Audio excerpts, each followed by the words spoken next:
Okay. Hello and welcome.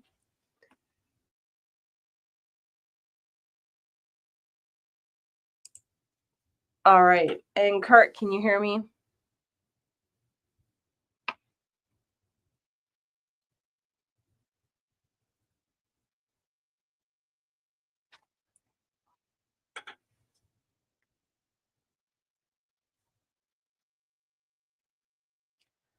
All right. Today we do not have our usual fearless leader of Sandra. Can you hear me?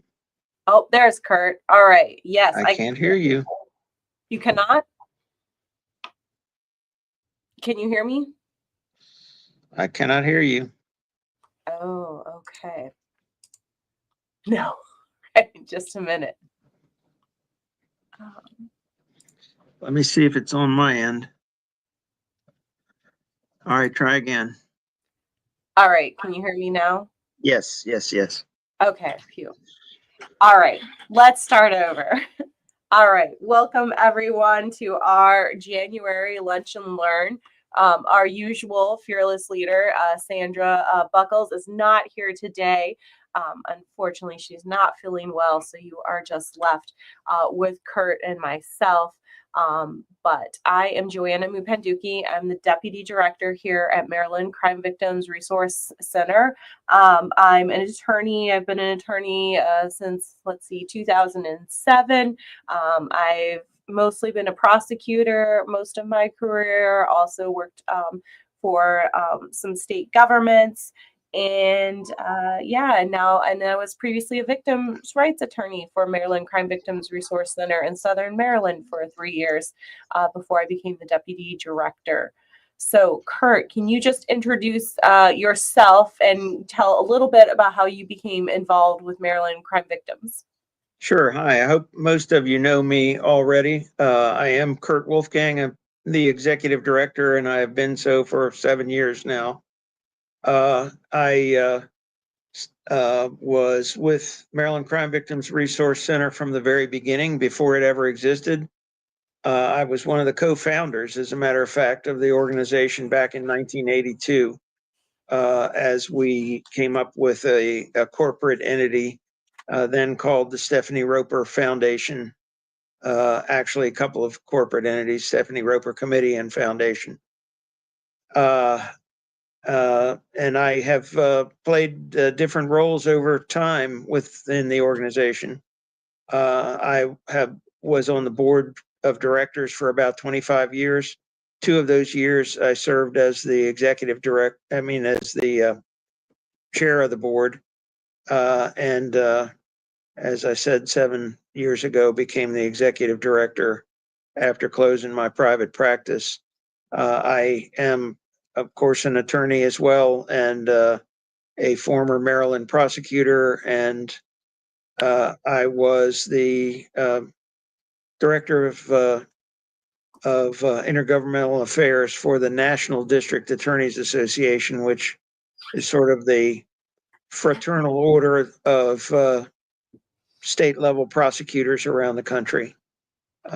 Mostly that involved lobbying on Capitol Hill, but also a lot of other things that put me in touch with the great prosecutors of America. Yes, that is a great way to get to know a lot of people around the country, as well as around Maryland. And how long have you been the executive director? It's been about seven years now. Actually, let's see, that's not exactly right. It's 6 years. I had 1 year where I came back to be a staff attorney, and then 6 years now as the executive director. All right. And so can you tell us just a little bit about the size of MCVRC back when you started as a staff attorney in 2019? Actually, I guess I started in 2018, and it was essentially, I'm going to say 3, maybe 4 attorneys on staff.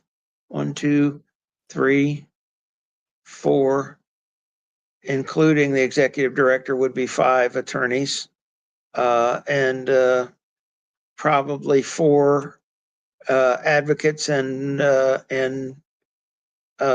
maybe 1 other support staff.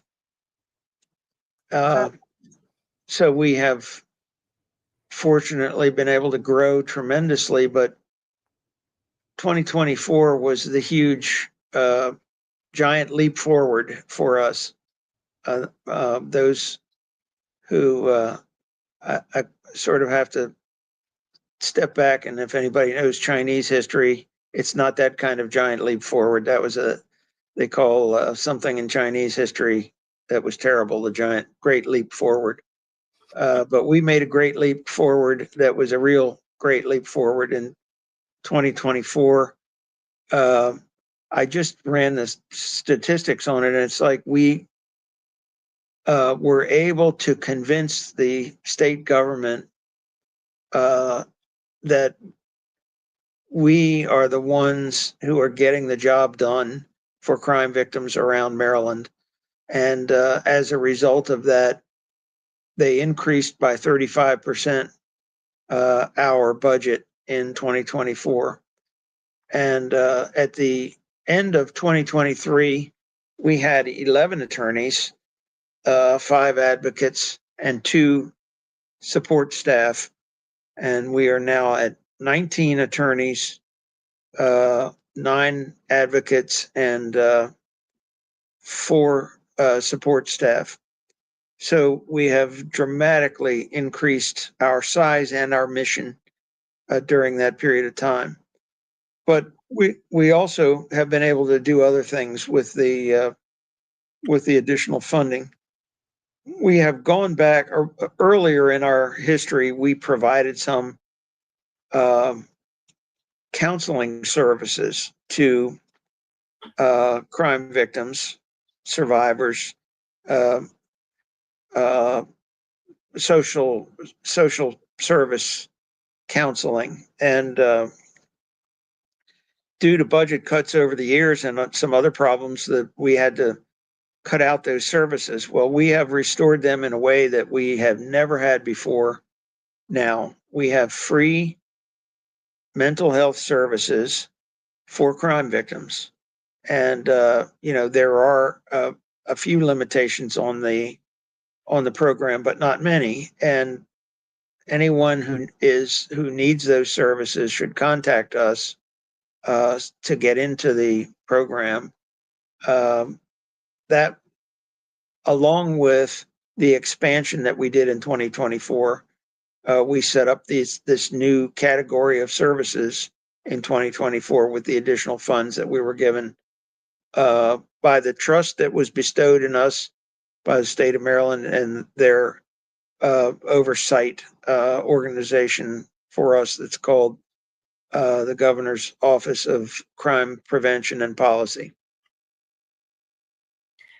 Yeah, no, that's great. And maybe we can share just a little bit more about that mental health counseling. We now have, we started that program at the beginning of June this year, and we just hit over 250 referrals to the program last week. So that's exciting news.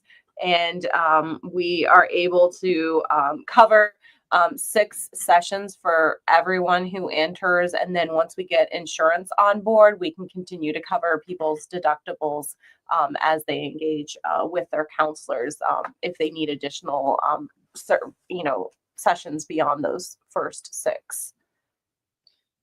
And let me say that one of the very important things about the services that we provide is obviously we routinely come across people who have been absolutely traumatized in their lives by some traumatic criminal event, murders, rapes, serious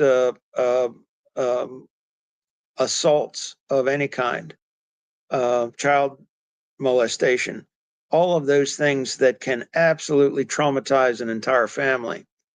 And what we found is that on a routine basis, that the services that these survivors should have were really not available quickly.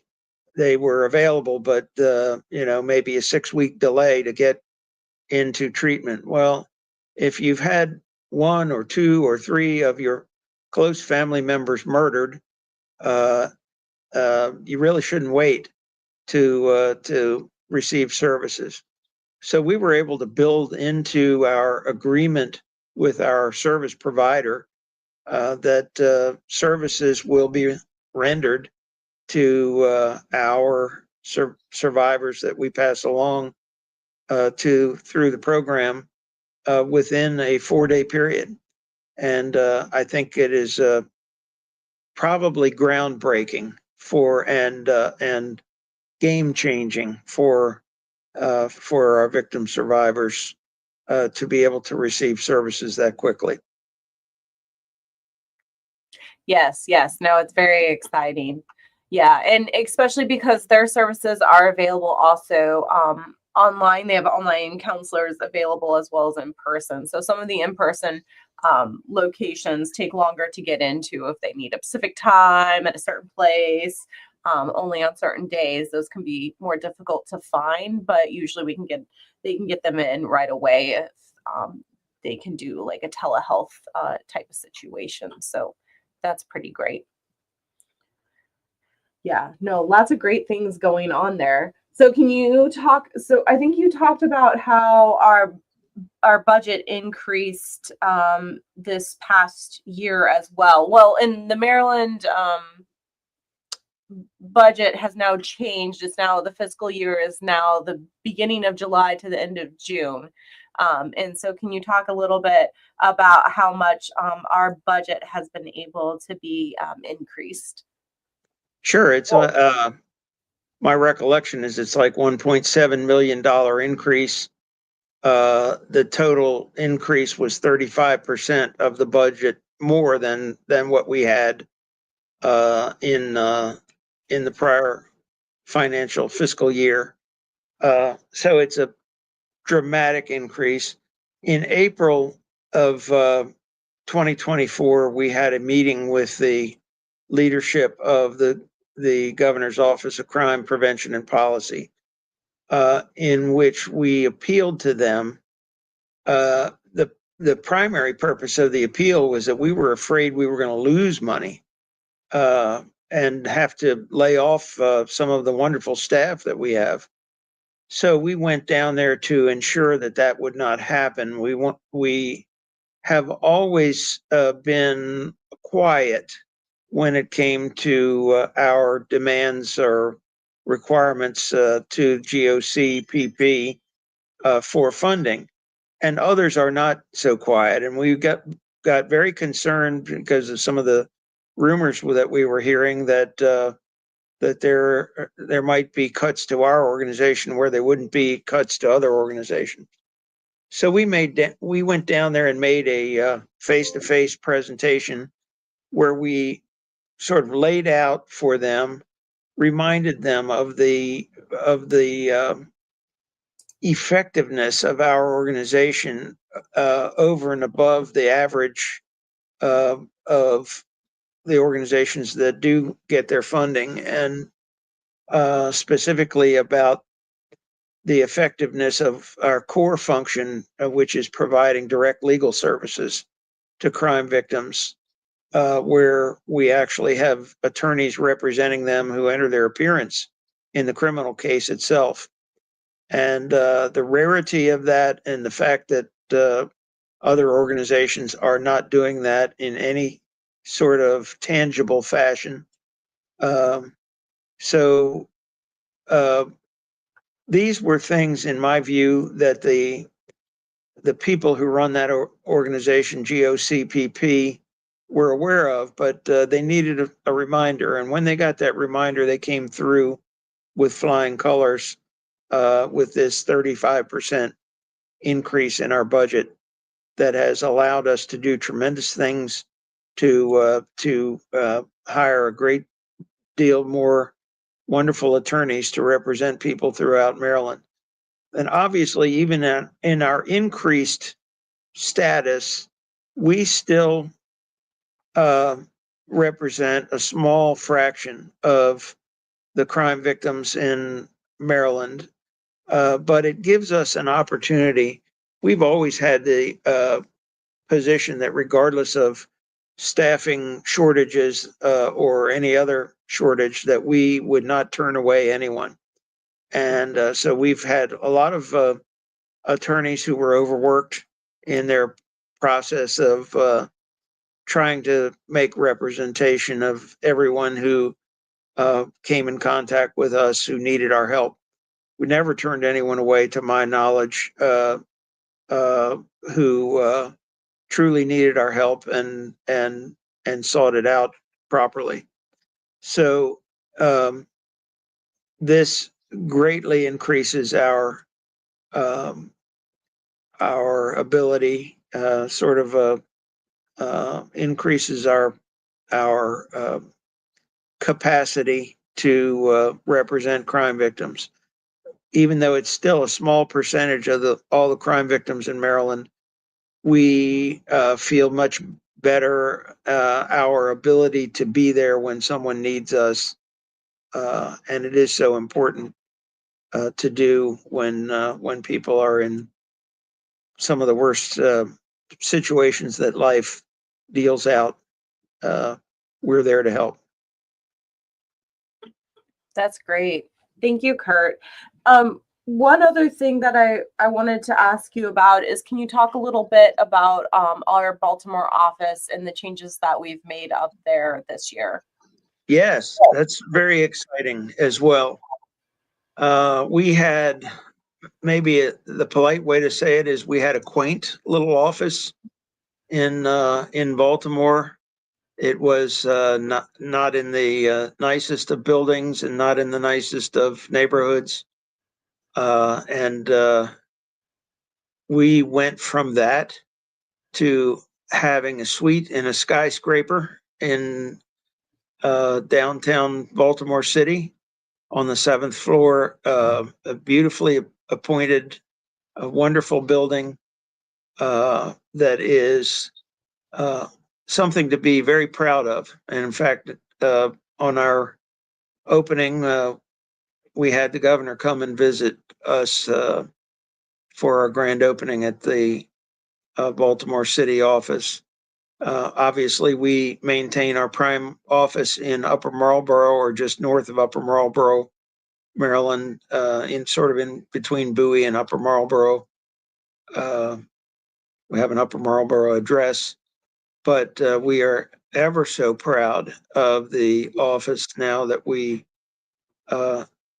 maintain at 1 North Charles Street in Baltimore City. Yes, those have been great changes. And the expansion has also allowed us to have more staff up in Baltimore as well. Because I think before we only had one attorney and one advocate up there. And now we're able to have 3 attorneys and 2 advocates. Yes, and maybe have to take a little bit of a detour to say all of our money does not come directly from state grants. We really have to tip our hats and give great thanks to the people at the Maryland Legal Services Corporation, who really came through in helping us with a lot of the expenses for the Baltimore office. And they help us with a lot of other expenses as well, in order to ensure that we can provide the services that we do to crime victims. Primarily, what they provide to us is funding relating our ability to help crime victims get to be compensated by the Maryland Criminal Injuries Compensation Board, where there are funds available, if there are no other funds to compensate for the losses that a victim experiences, then we can make claims to the Maryland Criminal Injuries Compensation Board. And MLSC, Maryland Legal Services Corporation, helps us with those costs, but also helps us in general. Yes, that has definitely been a great addition to our resources. So we are grateful for that indeed. Can you talk a little bit more about what our hopes are as we look towards 2025 and what changes we might be seeing or hope to see? Well, we 2025, we certainly won't see the kind of increase that we saw in 2024. As everyone knows, or everyone who follows anything about politics or news, Maryland's got a real budget shortage. And so we are concerned, we are watching to make sure that we don't face budget cuts again. So far, the outlook is very good for us to maintain current level funding. You never can tell, and we often learn these things at the last minute. So, but as the legislature is in session, of all the changes that they are considering, none of them apparently have anything to do with our funding at this point. So we're grateful for that. We are in Annapolis doing what we always do during the legislative session. You know, often we tell people that we are responsible for initiating more than 100 legislative changes in Maryland over our 42-year history, and they've been very important changes. They have really been the bulk of Maryland's crime victim legislation. So we've made up the body of most of the body of Maryland crime victim law by our suggestions. But one of the things I have come to telling people lately is we've probably done more good for crime victims by opposing 1,000 bad ideas in Annapolis and helping to kill those bad ideas. And one of the things that is sort of like a fire drill for us is January through April, having to run down to Annapolis to try to testify at request to ensure that bad legislation is not passed. We're also down there to support good legislation, and we have a couple of legislative proposals of our own that we're trying still to work into proposals in Annapolis that we'll have to wait and see on. Don't really want to disclose those until we see whether we're successful in getting them introduced this year. That makes sense, certainly. As far as the programs that we have coming up in 2025, do we still have our resource walk in April of this year? Yes, I don't have the date in front of me. I don't know if you do, but I believe it's going to be April 19th. This would be the third or fourth annual 5K walk that we, and you said the date is? April 19th. April 19th, okay. I encourage everyone, it's a wonderful time. We've had very good luck with the weather. Almost every year. We had a little bit of a shower 2 years ago, but it stopped before we started our 5K walk. And we usually have hundreds of victims and their families and supporters as well, of course. And we have special programs there that are for people who don't really want to walk.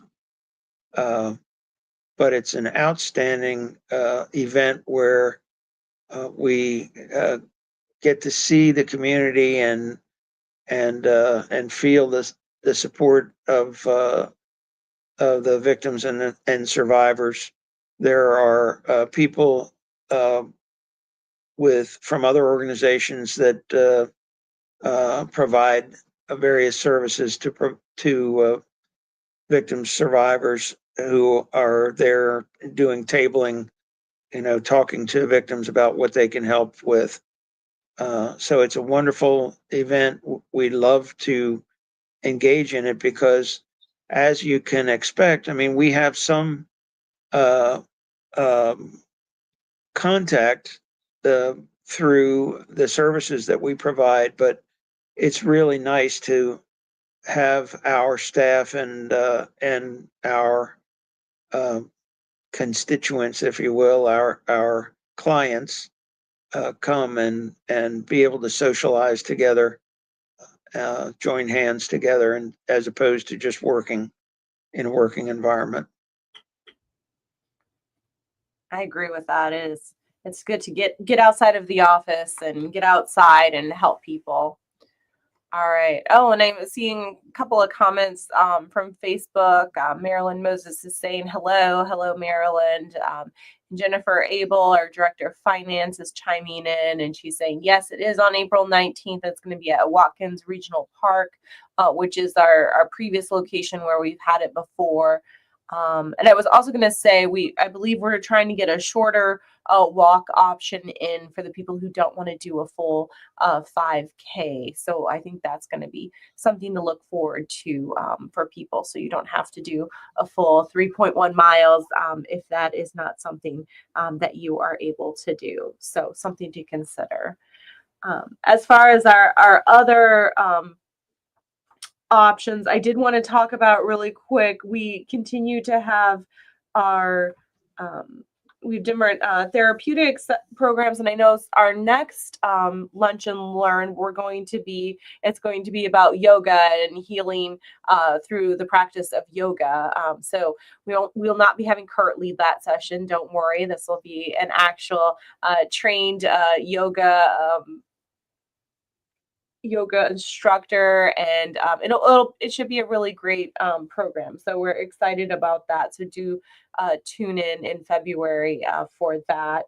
And then Kurt, I did want to come back and ask you to just kind of give a little a brief discussion about both. I guess let's start with the ceremony of remembrance that will be coming in the fall. We don't have a date for that yet, but we should have it within the next month. So if you could talk a little bit about that. First, for the yoga fans, I want you to know that downward dog means to me that my dog has pulled me over pulling on the leash. That's about all I know about yoga. And let's do a little bit of a aside here to introduce Marilyn Moses a little bit more, because she's such a great resource, a wonderful find for us. Marilyn has been on our board of directors, I think probably 3 years now. Retired from, I won't remember her exact title, so I'm going to call her a high muckety muck in the Department of Justice in the Bureau of Prisons for many years. And her knowledge, her wisdom has been a great boon to our organization. We thank her very much for taking the time and the great effort that she puts in to be an active, very active member of our board of directors. So you asked about the ceremony of remembrance that we have. We don't have a date yet. It is generally end of September, early October. In the over the years, one of the great things that has been created by the organization is a garden of remembrance located at the Prince George's County Circuit Court building. And it is a beautifully landscaped. It was designed by an architect. We have a walkway that is bricks that have people's remembrances of their loved ones engraved into the bricks along the walkway. And every year we go there to start our ceremony of remembrance, to remember those who have been taken from us too early. in their lives. And it's a fantastic, to me, it is my favorite ceremony for our organization. It is the most moving. We actually will be there for maybe an hour in celebration. We'll leave from there to go to a local venue. Last year it was a local church where we have a luncheon and further um, honor those who have left us too early. And it's an extraordinarily moving ceremony. It's so nice to see family members come back year after year, and we project onto the wall or onto a screen their loved ones, and they they cheer as their loved ones come up and say prayers, and it's a wonderful event, free to all. And as I said, we provide a brunch or a luncheon at the event. Um, Certainly my favorite, attended once again by hundreds each time, and we'd like to see it a little larger than that. So if you're so inclined, whether you have actually lost a loved one to violence or not, uh, if you are a survivor of any kind of uh, assault, if you are just a supporter, come on out and and uh, uh, fellowship with us at at that event. We will soon be back with what the scheduled date for that is. Yes, thank you.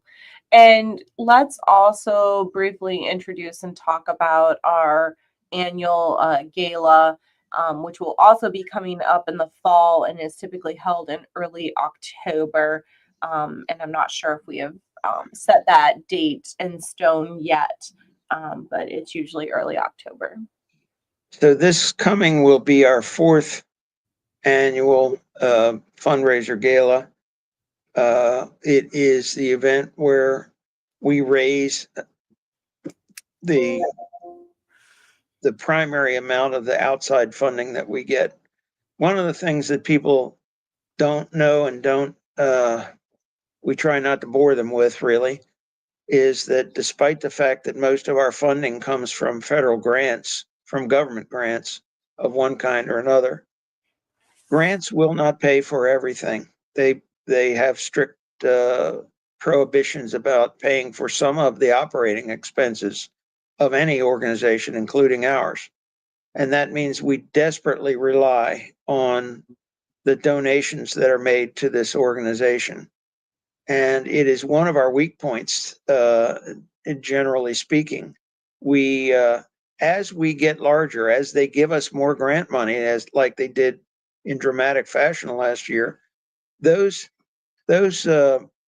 expenses that we need to pay for uh, with donation funds increase and increase and increase.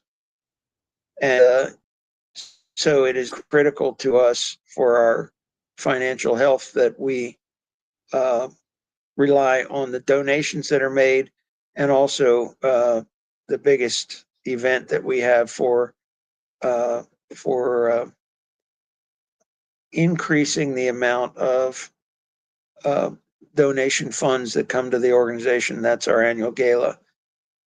Once again, we're looking at early October, generally speaking. We may change the location. We've had it in Annapolis for 3 years now. We're looking to change the location at this point. We haven't selected a new location, but we will be back to everyone with that. It is an outstanding time. It's a sort of a dress-up event um, that in which we honor people that we consider to be heroes uh, to the cause of crime victims over the years. And in last year, we honored Glenn Ivy, who is now a congressman, and serves victims in that way, but also was formerly the state's attorney for Prince George's County.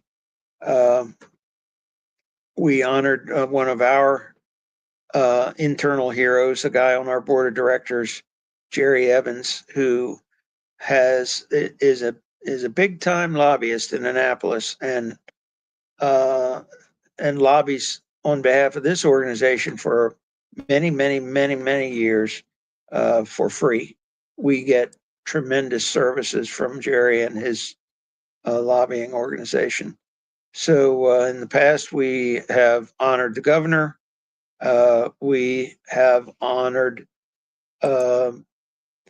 Hollywood producers who produced a great documentary that has helped enormously helped Maryland crime victims, and that documentary was The Keepers, that focused on child sexual abuse in the clergy in Baltimore. And so we've had tremendous good luck with our gala. It's a great time, and we look forward to the next one. Yes, it's always something to look forward to. It's a great event. All right, I just want to respond to a couple more comments. Jennifer Abel, our Director of Finance, says it is tentatively scheduled for October 4th. Yes, it is tentatively for October 4th. But since it's not firmly, I don't want to tell everyone that is the exact date, as we have not firmed that up yet. And then Marilyn Moses also did comment that she was working at the National Institute of Justice. So just to clarify that as well. So thank you for those comments. All right. So just to kind of wrap up where we've been, is there anything I have forgotten, Kurt, as we look forward to 2025 and we've wrapped up 2024? Well, just to say, watch us carefully, because we may have a few positive surprises for you in 2025, things that we are not really at liberty to talk about yet. Keep up with us on social media. Certainly support this Lunch and Learn, and they are available on YouTube. Please spread the word, and maybe even share links so that people will, so that we can use this medium, this Lunch and Learn, to get the word out to people who need our help. Yes. No, thank you, Kurt. Yes. So our Lunch and Learns are on our YouTube channel and on our Facebook as well. I think we actually have more people watching on our Facebook today than our YouTube. So two different ways to see us there. So thank you. And we are on Instagram as well. And I don't know what other social media sites, but many out there. So thank you, everyone, for the support. Please continue to follow along. We will keep you all updated with where we're going, what changes we have. If we have laws that we are pressing forward, we'll be back. We'll be updating you all, and we might have further Lunch and Learns to discuss that and let you know what we are doing and where we are going. So with that, we will sign off and say thank you very much. We are here to provide justice to victims and provide comprehensive services to all crime victims in the state of Maryland. So thank you all, and we will be back next month. Thank you. Thank you.